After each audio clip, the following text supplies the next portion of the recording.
अल्लाह साईं जल शानो जी नेमतनि मां पाणी हिकु अज़ीम नेमत आहे जंहिंमें पुण्य विझाइण जी सलाहियत बि आहे त जिस्म में फ़रहत ॾियण जी ताक़त बि आहे।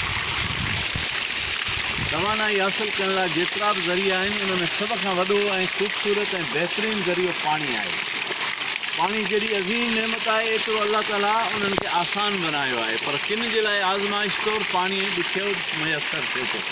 असांजे कोहिस्तान जे अंदरें ॾूरांए इलाइक़नि में झंगनि झरनि जबलनि में माण्हू वीचारा पाणी जे लाइ ॾाढो तड़पंदा आहिनि। उते पाणी ॾाढो ॾुखियो मुयसरु थिए थो, जंहिंजे करे माण्हू पाणी जे लाइ ॾाढो परेशान हूंदा आहिनि। उन्हनि खे हीअ राहत हासिलु करणु, वेंझणु गुसल करण जे लाइ केतिरनि ॾींहंनि जो इंतज़ारु करणो पवंदो आहे, छो त हू परे परे ॾूरांए जबलनि झंगनि झरनि में के अहिड़ा चश्मा आहिनि या के अहिड़ियूं नंढड़ियूं पाणीअ जूं खूहरियूं आहिनि या खूह आहिनि या अहिड़ा के ज़ख़ीरा आहिनि पाणी जा, जितां वॾे ॾुखियाईअ सां पाणी पंहिंजे कलनि कुल्हनि कंधनि ऐं गॾाइनि ते खणी ईंदा आहिनि। पाणी तमामु वॾी नेमत आहे।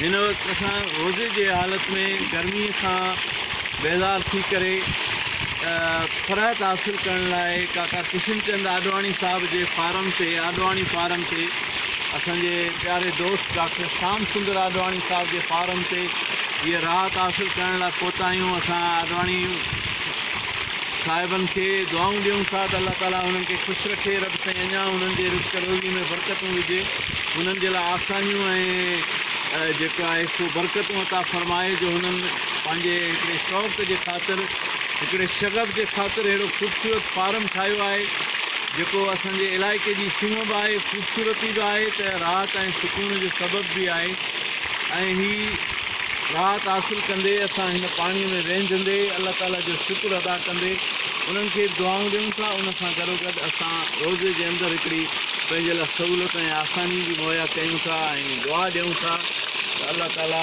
हिन फारम खे दाइम क़ाइमु रखे, हिन मां इंसाननि खे फ़ाइदो रखे।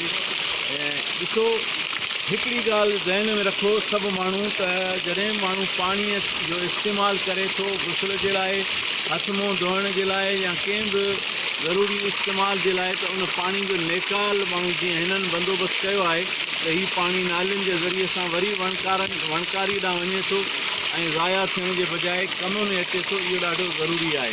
असां पंहिंजे घरनि में गुसलनि जो पाणी ऐं हथ मुंहुं धोइण जो पाणी जेको आहे उन्हनि जी नेकाली कंहिं अहिड़े नंढड़े नालीअ जे ज़रिए कयूं, वणनि ॾांहुं जंहिंजे ज़रिए सां घर में चंद ॿूटा पोखे छॾियूं, उहे सावा सताबा रहनि ऐं गुलकारी थींदी रहे। मूंखे उमेदु आहे त तव्हां हिन ॻाल्हि खे बिल्कुलु अहमियत सां ॾिसंदव ऐं पंहिंजे घरनि में चंद वण ज़रूरु लॻाईंदव।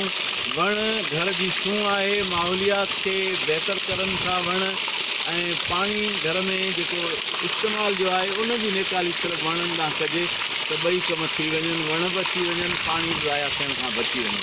तव्हांजी महिरबानी।